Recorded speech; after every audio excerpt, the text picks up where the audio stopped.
Assalamualaikum warahmatullahi wabarakatuh.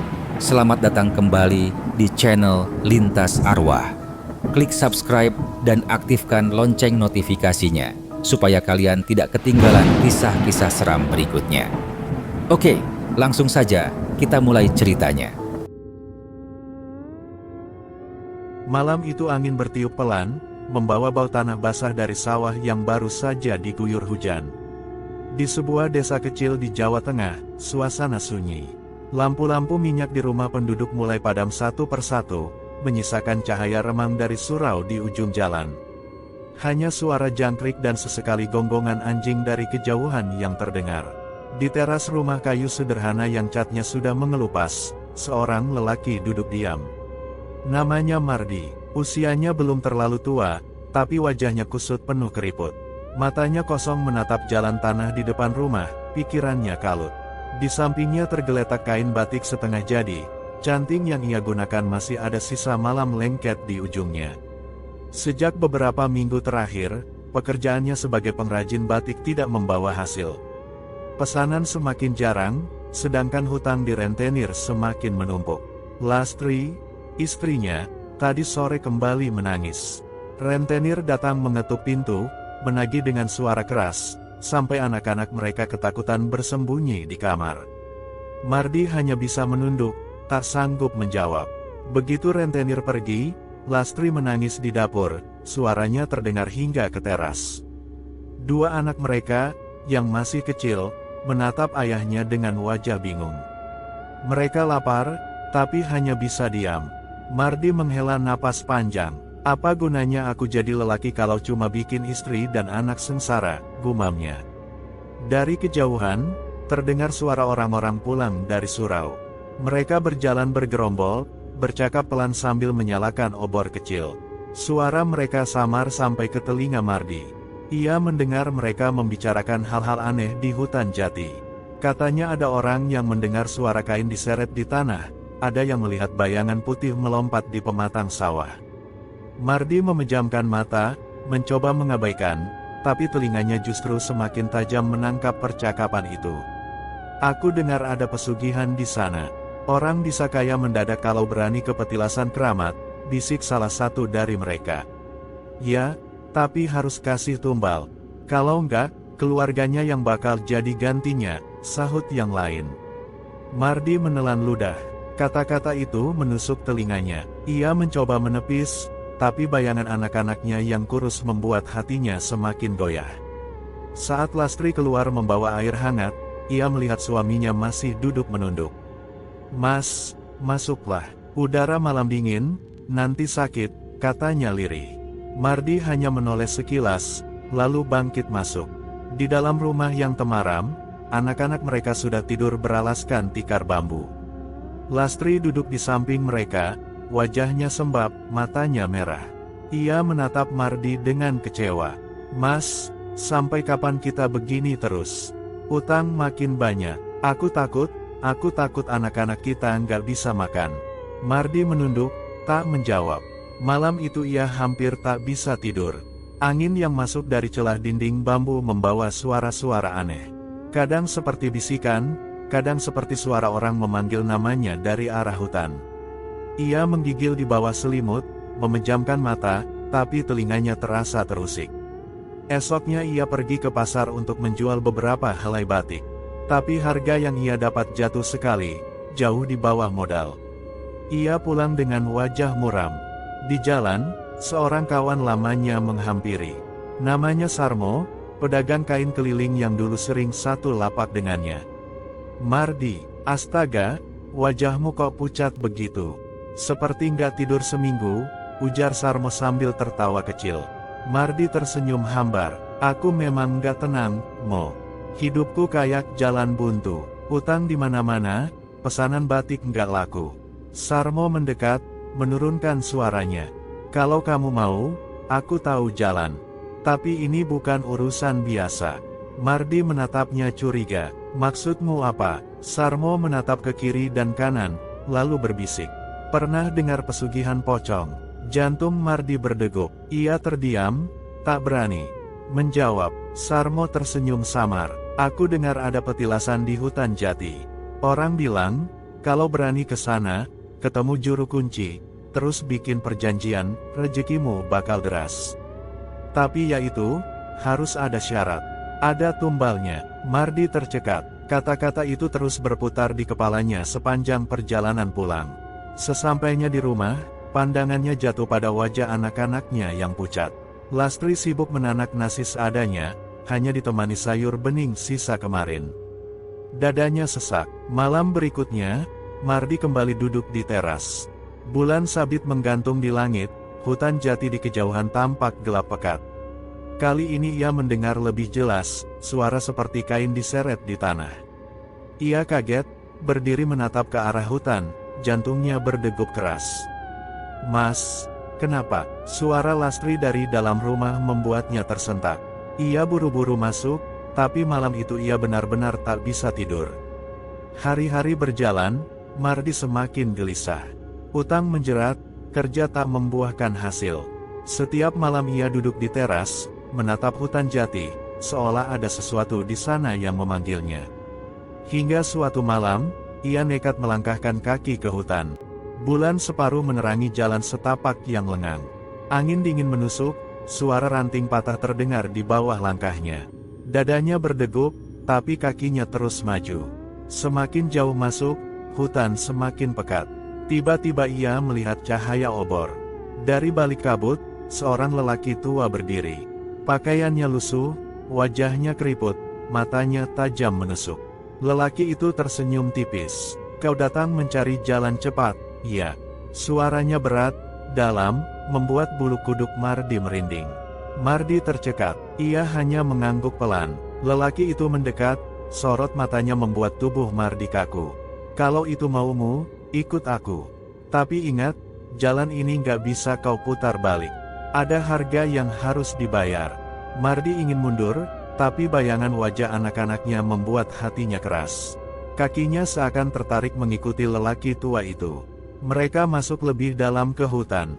Di sebuah tanah lapang kecil yang dikelilingi pohon jati, berdiri sebuah petilasan tua. Batu nisan tanpa nama menjulang, lumut menempel tebal, udara di sekitarnya dingin menusuk. Angin berhembus kencang, obor bergoyang, suara-suara aneh terdengar dari kegelapan. Mardi menggigil. "Ini, tempat apa?" bisiknya. Lelaki tua itu menatapnya lama, matanya berkilat aneh. "Inilah tempatmu akan berikrar. Kalau berani, kau akan dapat semua yang kau mau. Kalau takut, pulanglah sekarang, sebelum terlambat." Mardi menelan ludah. Jantungnya berdentum, tangannya dingin. Ia tahu seharusnya ia mundur. Tapi pikirannya sudah tertutup. Malam itu, di bawah cahaya bulan yang pucat, Mardi berdiri di ambang pintu dunia yang tak pernah ia bayangkan. Malam Jumat Kliwon datang dengan langit yang kelam. Bulan penuh menggantung pucat, cahaya remangnya menembus sela-sela pohon jati. Mardi melangkah pelan menuju petilasan, tubuhnya dingin oleh rasa takut sekaligus dorongan nekat. Di tangannya ia membawa sesajen, ayam hitam, kemenyan, dan bunga setaman. Lelaki tua yang ia temui malam sebelumnya sudah menunggu, duduk bersila di depan batu nisan lumut. Obor kecil di sampingnya berkedip, seolah ikut bergetar oleh angin malam. "Sudah siap." Suara berat lelaki tua itu terdengar lirih tapi menusuk telinga. Mardi mengangguk, meski tangannya gemetar. Lelaki itu berdiri, menancapkan sebilah keris ke tanah, lalu membakar kemenyan. Asap putih mengepul, menebar bau menyengat. Mantra-mantra aneh ia ucapkan, suaranya naik turun, kadang seperti bisikan, kadang seperti teriakan yang ditelan angin. Mardi menunduk, jantungnya berdegup cepat. Dari arah gelap hutan, terdengar suara pelan. Seperti kain diseret di tanah, makin lama makin jelas. Mardi kaget, tubuhnya menegang. Dari kabut, sosok putih mulai terlihat. Pocong itu muncul, perlahan, melompat dengan kaku, kain kafannya kotor penuh tanah. Wajahnya rusak, kulitnya mengelupas, matanya kosong menatap langsung ke arah Mardi. Bau busuk menyengat, membuat perut Mardi mual. "Jangan mundur," bisik lelaki tua itu. "Kalau kau kabur sekarang, hidupmu habis." Mardi gemetar, kakinya hampir goyah. Pocong itu berhenti di depan petilasan, hanya menatap. Suara erangan pelan keluar dari mulut yang membusuk. Lelaki tua memberi isyarat pada Mardi. "Cepat, teteskan darahmu. Ikat janji dengan dia." Dengan tangan gemetar, Mardi menusukkan jarinya pada pisau kecil. Darah segar menetes ke tanah. Saat itu juga, pocong mengeluarkan suara erangan panjang. Udara sekitar bergetar, angin bertiup keras, daun-daun beterbangan. Lelaki tua mengangguk puas. "Sekarang kau terikat. Dia akan memberi apa yang kau mau, tapi ingat, setiap bulan purnama, kau harus beri tumbal nyawa. Kalau kau lalai, keluargamu yang akan jadi gantinya." Mardi menunduk, tak sanggup menatap pocong itu lebih lama. Tapi di kepalanya terdengar suara dingin yang bukan milik manusia. "Kekayaan akan jadi milikmu. Jangan lupa tumbal, kau milikku." Malam itu Mardi pulang dengan tubuh lemas. Ia merasa hidupnya baru saja berubah, meski hatinya dicekam ketakutan. Hari-hari berikutnya, perubahan itu langsung terlihat. Selembar batik buatannya yang awalnya tak laku, tiba-tiba diborong pedagang besar dari kota. Kain-kainnya dianggap unik, padahal Mardi tak merasa membuatnya berbeda. Uang mengalir deras, bahkan ada orang kaya yang datang khusus memesan batik darinya. Dalam hitungan bulan, rumahnya berubah. Dari rumah kayu reot, ia mampu membangun rumah besar berdinding tembok. Orang-orang desa mulai heran, "Mardi kok cepat sekali kayanya? Baru kemarin hidupnya susah," bisik seorang tetangga. Jangan-jangan, suara yang lain menimpali, lalu berhenti, takut melanjutkan. Di balik kekayaan itu, Mardi sebenarnya tidak tenang. Malam-malamnya selalu dihantui bayangan pocong. Bau busuk kain kafan kerap muncul di dalam rumah. Kadang, saat ia menutup mata, pocong itu muncul di pojok ruangan, hanya menatap tanpa bergerak. Lastri beberapa kali mengeluh, "Mas, aku sering dengar suara aneh. Kayak kain diseret di dapur, padahal nggak ada siapa-siapa." Mardi pura-pura tidak dengar. Ia hanya sibuk menghitung uang dan membangun usaha. Ia bahkan mulai bergaul dengan orang-orang kaya di kota. Dari lelaki sederhana, kini ia duduk di meja judi, minum arak, dan pulang larut malam.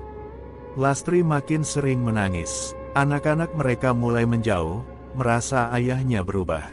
Tapi Mardi tidak peduli. "Ini semua demi kalian juga. Aku capek miskin," bentaknya suatu malam. Bulan purnama berikutnya, Mardi menuruti perjanjian. Ia membawa ayam hitam dan sesaji ke petilasan. Pocong muncul lagi, kali ini lebih dekat, matanya memancarkan cahaya aneh. Mardi gemetar tapi tetap melakukan ritual. Setelah itu, kekayaannya makin deras. Tapi gangguan juga makin sering. Malam-malam Mardi mendengar suara pintu diketuk, tapi saat dibuka hanya ada angin dingin yang menyergap. Bau busuk memenuhi rumah meski sudah dibersihkan. Di cermin, kadang muncul bayangan pocong berdiri di belakangnya. Suatu malam, Lastri terbangun karena mendengar suara anak kecil menangis di halaman. Ia keluar, tapi yang ia lihat membuat darahnya membeku. Sosok pocong melompat di halaman, kain kafannya kotor, suaranya melengking. Lastri menjerit kencang, membuat Mardi berlari keluar. Tapi saat Mardi sampai, halaman kosong. Lastri gemetar, matanya penuh ketakutan. "Aku lihat sendiri, Mas. Pocong itu ada di sini." Mardi terdiam. Ia tahu Lastri tidak bohong, tapi ia tak bisa mengaku. Ia hanya memeluk istrinya sebentar lalu menyuruhnya kembali tidur. Malam itu ia tidak bisa tidur sama sekali. Hari demi hari, Mardi semakin terjerat. Kekayaan datang, tapi ketakutan juga semakin besar. Orang-orang desa mulai berbisik keras. Ada yang yakin Mardi menggunakan pesugihan. Mereka menghindar, tidak berani bergaul dengan keluarganya. Lastri makin sering memohon, "Mas, hentikan semua ini. Aku nggak kuat lagi." Tapi Mardi hanya diam. Dalam hatinya, ia tahu sudah terlalu jauh untuk mundur. Pada bulan purnama berikutnya, Mardi kembali ke petilasan. Ritual kali ini berbeda. Angin berhembus lebih kencang, suara tangisan terdengar samar dari dalam tanah. Pocong muncul lebih dekat, wajahnya makin busuk, baunya menusuk. "Kau harus lebih patuh, suara itu terdengar di kepala Mardi. Tumbal bukan hanya hewan, nyawa manusia lebih manis. Mardi pucat, tubuhnya gemetar. Ia ingin lari, tapi kakinya kaku. Lelaki tua yang dulu menuntunnya hanya menatap dengan senyum samar, seolah semua sudah sesuai rencana. Mardi pulang dengan wajah kosong. Malam itu ia duduk sendirian di ruang tamu, menatap gelap, hatinya penuh ketakutan. Dari luar, suara kain diseret terdengar lagi, semakin dekat, seolah masuk ke dalam rumah. Pagi itu, halaman rumah Mardi ramai. Beberapa orang kaya dari kota datang membawa mobil besar. Mereka masuk, menawar batik Mardi dengan harga tinggi. Kain-kain batiknya seolah jadi incaran banyak orang. Padahal, Mardi sendiri bingung kenapa batiknya bisa begitu diminati.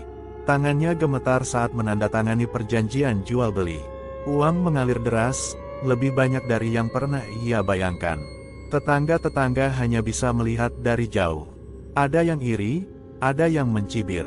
Cepat sekali dia kaya, jangan-jangan ada sesuatu di baliknya, bisik seorang ibu. Ya sudah jelas, aku pernah dengar, kalau ada yang tiba-tiba kaya di desa ini, pasti mainan pesugihan, sahut yang lain. Gosip itu makin lama makin meluas. Mardi pura-pura tak peduli, tapi hatinya resah. Malam-malamnya makin parah. Pocong itu selalu datang. Kadang ia berdiri di pojok kamar, kadang ia muncul di cermin, kadang ia hanya menatap dari jendela dengan mata kosongnya. Bau busuk menyebar, membuat Lastri sering menutup hidung sambil menangis. Mas, aku nggak tahan. Rumah ini jadi aneh. Anak-anak ketakutan. Tolong hentikan, pinta Lastri suatu malam. Mardi hanya diam, memandang uang yang menumpuk di meja. Kalau kita berhenti, kita kembali miskin. Kamu mau anak-anak kita kelaparan lagi? Suaranya dingin. Lastri terisak, memeluk kedua anaknya. Mereka memang tak lagi kekurangan, tapi rumah itu jadi neraka. Anak-anak sering terbangun tengah malam, menangis karena melihat bayangan putih berdiri di sudut kamar. Mardi makin jauh dari keluarganya.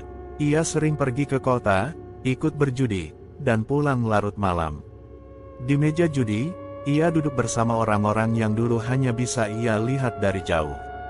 Tapi setiap kali tertawa, ada rasa hampa yang menusuk. Setiap kali gelas minuman ia teguk, bayangan pocong itu muncul di benaknya, membuat perutnya mual. Suatu malam, saat Mardi pulang mabuk, ia mendengar suara ketukan di pintu. Bukan ketukan biasa, tapi berat, berulang-ulang, membuat kayu bergetar. Mardi membuka pintu dengan emosi, tapi di luar hanya ada angin malam yang dingin menusuk. Dari kejauhan, ia melihat sesuatu melompat pelan di jalan tanah. Pocong itu, wajahnya makin busuk, matanya kosong menatapnya. Mardi mundur, pintu ia banting keras-keras. Ia duduk di lantai, tubuhnya gemetar. Suara itu terdengar di kepalanya, dingin, menekan. Kau milikku, jangan pernah lupa janji. Hari-hari berikutnya, Mardi mulai tak peduli dengan ritual. Ia merasa sudah cukup kaya, tak perlu lagi repot. Ia tetap pergi ke petilasan, tapi hanya sekadar meletakkan sesaji asal-asalan. Lelaki tua yang dulu menuntunnya jarang terlihat. Mardi mulai menganggap semua ini cuma permainan. Lastri semakin ketakutan, anak-anak semakin sering sakit-sakitan. Setiap malam, mereka menangis karena mimpi buruk. Lastri sendiri beberapa kali melihat pocong itu di halaman siang bolong, melompat pelan, seolah mengintai. Ia menjerit, membuat tetangga berlari. Tapi saat tetangga datang, halaman kosong. Lastri hanya terduduk, tubuhnya gemetar. Sudah, jangan banyak omong. Nanti orang-orang tambah curiga, bentak Mardi suatu malam saat Lastri menceritakan lagi penampakan itu. Lastri menangis, merasa sendirian. Aku sudah nggak kuat, Mas. Rumah ini penuh setan. Mardi menutup telinga. Ia hanya berpikir tentang uang. Tapi di dalam hati, ia tahu semua sudah mulai lepas kendali. Malam bulan purnama berikutnya, Mardi tidak melakukan ritual sama sekali. Ia malah berpesta di rumah barunya bersama beberapa teman dari kota. Gelas-gelas minuman bertebaran di meja, musik gamelan dari radio tua berdentang. Tawa mereka keras, mengalahkan suara jangkrik. Mardi mabuk, tertawa tanpa henti. Tapi di luar rumah, ada suara lain. Suara kain diseret, berulang-ulang, mengelilingi rumah. Tidak ada satupun dari tamu yang menyadarinya, hanya Mardi yang tiba-tiba terdiam. Dadanya berdegup kencang. Ia merasa sesuatu menatap dari jendela. Ia menoleh, dan hampir saja menjatuhkan gelas. Pocong itu berdiri di luar, menatapnya dari balik kaca dengan mata kosong yang bersinar pucat. Mardi kaget, gelas pecah di lantai. Tamu-tamunya bingung, tapi Mardi hanya duduk terdiam, wajahnya pucat. Malam itu ia tidak bisa tidur. Keesokan paginya, anak sulungnya jatuh sakit. Tubuhnya panas tinggi, matanya sayu, bibirnya kering. Dokter desa datang, tapi hanya menggeleng. Aku tidak tahu penyakit apa ini. Seperti ada sesuatu yang menghisap nyawanya. Lastri panik, menangis di samping anaknya. Mas, tolong cari bantuan lain. Aku nggak mau kehilangan dia. Mardi hanya berdiri, tubuhnya kaku. Ia tahu apa yang sedang terjadi. Ia tahu ia lupa memenuhi janji. Malam itu, anaknya meninggal dengan wajah pucat, matanya terbuka setengah, seolah menatap sesuatu yang menakutkan. Lastri menjerit histeris, suaranya memecah malam. Ia memeluk tubuh anaknya erat-erat, menangis sampai suaranya serak. Mardi hanya berdiri di pojok ruangan, wajahnya kosong, tubuhnya gemetar. Di balik tangisan Lastri, ia mendengar suara itu lagi, dingin dan kejam. Kau lalai, maka aku ambil gantinya. Malam itu, Mardi tidak bisa duduk tenang. Ia keluar rumah, berjalan di jalan desa yang sepi, menuju hutan jati. Ia berteriak memanggil lelaki tua juru kunci, tapi tak ada jawaban. Ia mencari di setiap sudut petilasan, tapi kosong. Hanya kabut tebal dan suara angin yang menjawab. Di mana kau? Tunjukkan dirimu. Teriaknya putus asa, tapi hanya suara kain diseret yang terdengar dari kegelapan. Mardi jatuh berlutut, menangis. Ia tahu dirinya sudah masuk terlalu jauh. Ia tahu keluarganya jadi taruhannya. Malam itu, ia kembali ke rumah dengan wajah yang lebih pucat dari sebelumnya. Lastri tidak menyambut, hanya duduk di sudut, memeluk anak bungsu mereka erat-erat. Tatapannya penuh ketakutan sekaligus benci. Babak kehidupan Mardi sudah benar-benar berubah. Kekayaan ada di tangannya, tapi keluarganya hancur. Rumahnya penuh dengan bau busuk yang tak pernah hilang. Tetangga menjauh, gosip makin meluas, dan setiap malam, suara kain diseret semakin keras mengelilingi rumah. Mardi sadar, ia tidak lagi mengendalikan hidupnya. Justru hidupnya yang kini dikendalikan oleh pocong itu. Sejak kematian anak sulungnya, rumah Mardi tidak pernah sama lagi. Suasana dingin dan mencekam menyelimuti setiap sudut. Lastri semakin pendiam, matanya sayu, kadang menatap kosong keluar jendela. Anak bungsu mereka sering menangis tanpa alasan, terutama saat malam tiba. Tangisan itu membuat bulu kuduk siapapun yang mendengar merinding, karena seringkali bersamaan dengan suara kain diseret di halaman. Mardi sendiri semakin kacau. Ia sering duduk di ruang tamu sampai pagi, menatap kosong, gelisah setiap kali mendengar suara sekecil apapun. Uang menumpuk di rumahnya, pesanan batik tak pernah berhenti, tapi semua itu terasa hambar. Ia tahu ada harga besar yang harus ia bayar. Pernah suatu malam, Lastri terbangun karena mendengar suara langkah berat di dapur. Ia beranikan diri keluar, dan jantungnya hampir copot saat melihat sesosok pocong berdiri membelakanginya. Sosok itu tidak bergerak, hanya diam, kain kafannya lusuh, kepalanya sedikit miring. Lastri menjerit keras, membuat anak bungsunya juga ikut menangis. Mardi berlari keluar kamar, tapi saat ia tiba, sosok itu sudah lenyap. Mas, aku lihat sendiri, aku nggak gila. Lastri terisak, tubuhnya gemetar. Mardi tak menjawab, ia hanya menunduk, wajahnya pucat. Dalam hatinya, ia tahu Lastri benar. Pocong itu semakin sering menampakkan diri, bukan hanya di malam hari, tapi juga di siang bolong. Keesokan paginya, gosip makin menyebar. Beberapa tetangga mengaku mencium bau anyir setiap kali lewat depan rumah Mardi. Ada juga yang mengaku melihat bayangan putih melompat di atap rumahnya. Anak-anak desa dilarang bermain di dekat sana. Orang-orang mulai menyebut rumah itu sebagai rumah angker. Mardi tidak tahan. Ia pergi mencari juru kunci yang dulu menuntunnya. Ia menyusuri hutan jati, masuk ke petilasan, berteriak memanggil. Tapi lelaki tua itu tak pernah muncul lagi. Yang ada hanya kabut tebal, pohon-pohon sunyi, dan suara erangan samar dari kejauhan. "Keluar, tunjukkan dirimu. Kau yang bawa aku ke sini, sekarang tolong aku." Mardi berteriak sampai suaranya serak. Tapi tak ada jawaban. Ia jatuh berlutut, menangis. Air matanya bercampur dengan tanah basah. Dalam hatinya, ia tahu ia sendirian. Perjanjian itu tidak bisa dibatalkan. Pocong itu menuntut tumbal, dan jika ia lalai, keluarganya akan jadi gantinya. Sejak hari itu, Mardi makin sering bermimpi buruk. Dalam mimpinya, ia terjebak di dalam kain kafan, tubuhnya terikat, wajahnya tertutup rapat. Ia berteriak minta tolong, tapi tak ada suara yang keluar. Di sekitarnya, ia mendengar suara-suara tangisan dan tawa menyeramkan. Setiap kali ia terbangun, tubuhnya basah kuyup oleh keringat, dan bau busuk kain kafan memenuhi kamar. Lastri semakin tidak tahan. "Mas, tolong hentikan semua ini.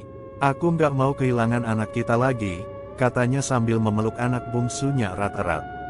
Matanya penuh air mata, suaranya bergetar. Mardi hanya diam. Ia tidak tahu harus berkata apa. Dalam hatinya, ia menyesal, tapi mulutnya tak sanggup mengucapkan. Malam Jumat Kliwon berikutnya, Mardi kembali ke petilasan. Ia membawa sesaji seadanya, berharap bisa meredam amarah pocong. Saat ia sampai, angin berembus kencang, obor yang ia bawa hampir padam. Pocong itu muncul dari kegelapan, wajahnya makin rusak, matanya semakin kosong. Suara itu terdengar lagi, dingin menusuk telinga. "Nyawa manusia, itu yang aku mau. Kau sudah berutang banyak." Mardi gemetar. Aku nggak bisa. Jangan keluargaku. Ambil saja aku." Suaranya bergetar, hampir menangis. Tapi pocong itu hanya terdiam, matanya menatap tanpa berkedip. Dari balik kabut, terdengar suara tangisan anak kecil, lalu tawa mengerikan. Mardi menutup telinga, tapi suara itu tetap menusuk kepalanya. Ia pulang dengan tubuh lemas, wajahnya pucat. Lastri menunggu di depan pintu, matanya penuh curiga. "Mas, apa yang kau lakukan? Kenapa semua ini terjadi pada kita?" Mardi tidak menjawab, ia hanya masuk, duduk, dan menunduk. Dalam hatinya, ia tahu waktunya semakin sempit. Beberapa hari kemudian, teror makin menjadi. Setiap malam pintu rumah diketuk keras, seolah ada orang memaksa masuk. Jendela berguncang, kain putih terlihat melintas cepat. Anak bungsu mereka jatuh sakit, tubuhnya lemas, matanya sayu. Lastri menangis setiap malam, merapal doa-doa, tapi tetap saja bau busuk memenuhi rumah.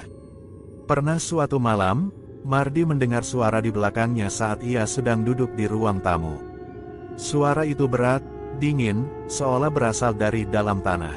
"Waktumu hampir habis. Janjimu belum kau tepati." Mardi menoleh cepat, dan hampir pingsan. Pocong itu berdiri tepat di belakangnya, tubuhnya membusuk, wajahnya tersenyum aneh. Mardi berteriak, tubuhnya jatuh ke lantai, tapi saat ia membuka mata, sosok itu sudah hilang. Hari-hari berikutnya, Mardi semakin kacau. Ia tak bisa makan, tak bisa tidur. Uang yang menumpuk tak berarti apa-apa. Warga desa makin menjauh, bahkan beberapa orang mulai terang-terangan menyebutnya gila. Lastri semakin putus asa. Ia sering duduk di teras rumah, menatap kosong ke arah hutan jati. Kadang ia berbicara sendiri, seolah melihat sesuatu yang tak terlihat orang lain. "Dia di sana, dia menatapku," bisiknya lirih suatu malam, membuat Mardi merinding. Puncaknya terjadi saat bulan purnama datang lagi. Malam itu udara terasa lebih dingin dari biasanya. Angin berhembus kencang, suara kain diseret terdengar jelas mengelilingi rumah. Mardi duduk di ruang tamu, wajahnya pucat, tangannya gemetar. Lastri bersembunyi di kamar bersama anak bungsu mereka, menutup telinga sambil berdoa. Tiba-tiba pintu rumah bergetar hebat, seolah ada sesuatu yang menghantam dari luar. Jendela pecah, angin dingin menerobos masuk. Mardi berdiri, keringat dingin bercucuran. Dari celah pintu, ia melihat sosok pocong berdiri, matanya menyala samar, kain kafannya berkibar ditiup angin. Pocong itu melompat sekali, dan tahu-tahu sudah berada di dalam rumah. Bau busuk memenuhi ruangan, membuat Mardi hampir muntah. Sosok itu hanya menatap, lalu terdengar suara di kepalanya. "Janji, kau ingkar, maka aku ambil gantinya." Mardi menjerit, mencoba mengusir, tapi tubuhnya kaku. Dari kamar, suara Lastri dan anaknya terdengar menjerit ketakutan. Pocong itu melompat ke arah mereka, pintu kamar terbanting terbuka. Mardi berlari, mencoba menghadang, tapi tubuhnya terhempas ke dinding seolah ditarik oleh kekuatan gaib. Ia terjatuh, tubuhnya sakit, matanya hanya bisa menatap. Pocong itu berdiri di depan Lastri dan anak bungsunya. Lastri memeluk anaknya erat-erat, menangis histeris. Jangan ambil mereka," Mardi berteriak sekuat tenaga. Tapi pocong itu hanya menatapnya, lalu melangkah mundur, perlahan menghilang dalam kabut yang tiba-tiba memenuhi kamar. Saat kabut itu hilang, Lastri pingsan, anak bungsu mereka menangis kencang. Mardi terduduk, tubuhnya lemas. Ia tahu ini bukan akhir, justru baru permulaan dari neraka yang lebih panjang. Malam itu, Mardi menangis sendirian di ruang tamu. Ia menatap uang yang menumpuk di meja, lalu menendangnya jatuh ke lantai. Uang itu kini terasa seperti kertas tak berguna, bau busuknya mengalahkan bau kemenyan. Dalam hati, ia tahu satu hal, ia sudah tidak bisa kabur lagi. Pocong itu menuntut tumbal, dan jika ia tak bisa memberinya, keluarganya yang akan jadi korban. Sejak malam itu, Mardi seperti orang kehilangan arah. Tubuhnya makin kurus, wajahnya pucat, rambutnya berantakan. Setiap hari ia hanya duduk di ruang tamu, menatap kosong. Uang berceceran di lantai, batik-batik mahal tergantung di dinding, tapi semua itu tidak berarti lagi. Rumah yang dulu ia bangun dengan penuh kebanggaan kini seperti penjara, dipenuhi bau busuk kain kafan yang tidak pernah hilang meski Lastri sudah membersihkan berkali-kali. Lastri sendiri makin tertekan, ia jarang bicara, matanya sayu, hanya sibuk menjaga anak bungsu mereka yang masih sering sakit-sakitan. Ia tidak lagi menatap Mardi seperti dulu. Rasa cinta dalam dirinya perlahan berganti dengan ketakutan dan kebencian. Ia tahu ada sesuatu yang suaminya sembunyikan, sesuatu yang mengikat mereka pada teror yang tak berhenti. Tetangga makin menjauh. Anak-anak dilarang bermain dekat rumah itu. Bahkan ada yang sengaja memutar jalan lebih jauh hanya untuk menghindari lewat depan rumah Mardi. Mereka takut, karena sering mencium bau anyir yang terbawa angin, atau mendengar suara kain diseret saat melewati malam. Rumah itu pelan-pelan dikenal sebagai rumah angker. Mardi tak peduli pada pandangan orang. Yang ia pikirkan hanya satu, bagaimana keluar dari lingkaran setan ini. Tapi semakin ia mencoba, semakin ia sadar tidak ada jalan keluar. Juru kunci yang dulu menuntunnya lenyap entah kemana. Setiap kali ia pergi ke petilasan, yang ia temui hanya pocong itu, menatap dengan mata kosong, menuntut tumbal nyawa manusia. Malam-malam berikutnya jadi neraka. Pintu rumah bergetar keras, jendela berderak, suara tangisan bercampur tawa menyeramkan terdengar dari luar. Kadang Mardi melihat bayangan pocong berdiri di teras, hanya diam, kain kafannya berkibar ditiup angin. Kadang ia muncul di kamar, berdiri di pojok, menatap keluarga itu tanpa bergerak. Suatu malam, Mardi bermimpi dirinya sudah mati. Ia terikat kain kafan, tubuhnya kaku, dan pocong itu berdiri di sampingnya, tertawa pelan. Saat ia terbangun, keringat membasahi tubuhnya. Tapi di kakinya, ada bekas tanah basah, seolah ia benar-benar baru saja keluar dari kubur. Mardi menjerit, membuat Lastri dan anaknya terbangun ketakutan. "Mas, aku mohon, hentikan semua ini. Aku nggak kuat lagi." Lastri menangis, memeluk anaknya erat-erat. Mardi hanya terdiam, wajahnya kosong. Air matanya jatuh tanpa ia sadari. Ia ingin menjawab, tapi lidahnya keluh. Hari-hari berikutnya, Mardi makin terasing. Ia tidak lagi ke pasar, tidak lagi menjual batik. Pesanan menumpuk, tapi ia tak sanggup mengerjakan. Tamu-tamu dari kota yang datang untuk menagih janji hanya ia usir dengan mata kosong. Suatu siang, Lastri melihat Mardi duduk sendirian di teras, berbicara sendiri. "Aku akan bayar," katanya lirih berulang-ulang. Lastri mendekat, mencoba menyentuh bahunya, tapi Mardi menepis kasar. "Jangan ikut campur, ini urusanku," teriaknya dengan mata melotot. Lastri terdiam, tubuhnya gemetar. Malam Jumat Kliwon datang lagi. Udara desa terasa berat, angin membawa kabut tebal dari hutan jati. Mardi tahu waktunya tiba. Ia berjalan sendirian ke petilasan, membawa sesaji seadanya. Langkahnya gontai, matanya kosong, seolah ia sudah pasrah. Di petilasan, pocong itu sudah menunggu. Wajahnya makin rusak, matanya kosong tapi menekan. Udara di sekitar berbau busuk, tanah bergetar pelan. Suara itu terdengar di kepala Mardi, dingin dan mengerikan. "Kau sudah berutang banyak, sekarang waktumu habis." Mardi berlutut, menangis. "Ambil saja aku, jangan keluargaku, biarkan mereka hidup." Tapi pocong itu hanya diam. Perlahan, ia melompat mendekat. Suara kain diseret mengiris malam, membuat Mardi menutup telinganya. Angin berembus semakin kencang, kemenyan yang ia bawa padam. Kabut menebal, menyelimuti petilasan. Pagi harinya, warga desa menemukan tubuh Mardi di petilasan. Posisinya tergeletak di tanah, wajahnya pucat, matanya melotot menatap langit. Tubuhnya penuh luka cakaran, bajunya robek, tangannya kaku seolah mencoba meraih sesuatu. Di sekelilingnya, tanah basah berceceran, bercampur darah segar. Kabar itu menyebar cepat. Orang-orang berbondong-bondong datang, tapi tak ada yang berani mendekat terlalu dekat. Mereka hanya berdiri di kejauhan, berbisik-bisik dengan wajah ngeri. "Ini akibatnya kalau mainan pesugihan," kata seorang lelaki tua dengan nada getir. "Pantas saja selama ini rumahnya angker. Rupanya dia bersekutu dengan pocong," sahut yang lain. Lastri pingsan saat mendengar kabar kematian suaminya.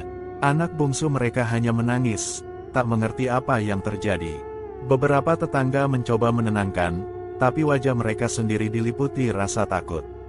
Sejak hari itu, petilasan tempat Mardi mati ditutup. Tidak ada seorang pun yang berani mendekat. Setiap malam Jumat Kliwon, suara kain diseret masih terdengar dari arah hutan jati. Kadang orang melihat bayangan putih melompat di antara pepohonan, lalu menghilang.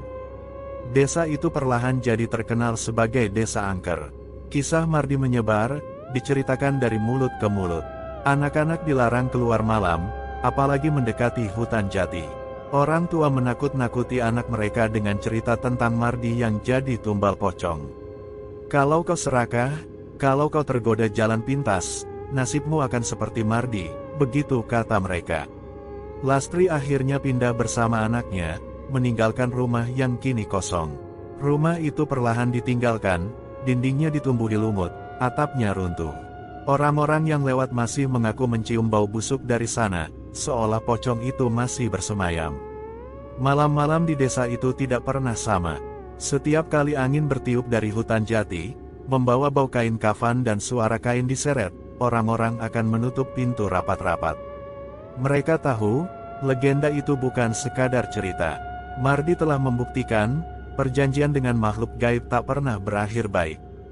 Dan hingga kini, setiap bulan purnama, diyakini arwah Mardi masih terjebak di petilasan itu, menjadi budak abadi dari pocong haus darah yang dulu ia mitai kekayaan. Tamat, dan itulah kisah horor malam ini.